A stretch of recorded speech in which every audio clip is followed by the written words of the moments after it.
The Department of Justice is considering subjecting state and local officials to criminal charges if they implement or enforce so-called sanctuary policies that bar jurisdictions from cooperating with immigration authorities. Immigration advocates argue such a move would be illegal. Department of Homeland Security Secretary Kirstjen Nielsen made the disclosure Tuesday during a Senate committee hearing on the department's operations. The Department of Justice is reviewing what avenues might be available, Nielsen said.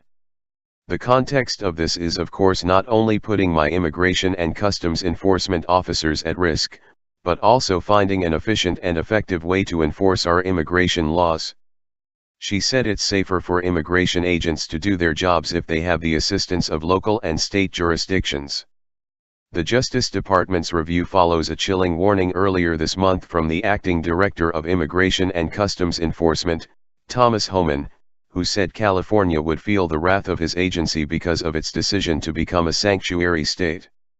Homan also called for local and state elected officials to be charged with federal crimes for adhering to sanctuary policies. Attorney General Jeff Sessions and Homeland Security Secretary Kirstjen Nielsen hold a news conference on immigration and efforts to contain violent gangs like MS-13 that have spread from Latin America, on December 12, 2017, in Baltimore, Maryland.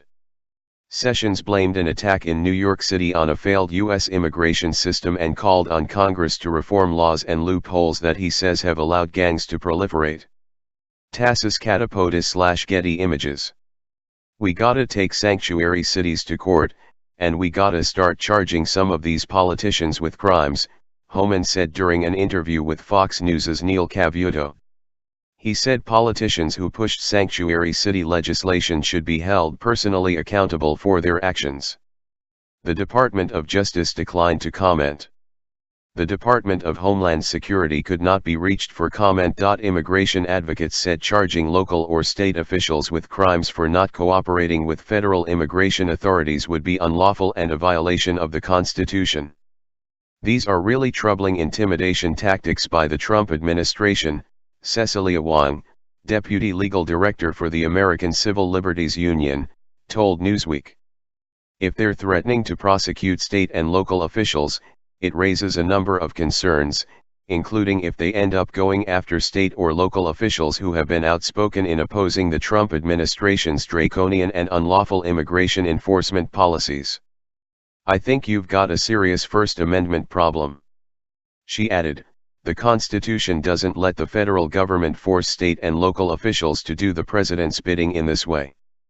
Senator Kamala Harris, a Democrat from California, who grilled Nielsen on the issue, was deeply disturbed to hear that this administration is actively looking for ways to prosecute California elected officials who have passed laws to protect public safety and combat the damaging effects of this administration's immigration enforcement policies, her press secretary, Tyrone Gale, told Newsweek via email.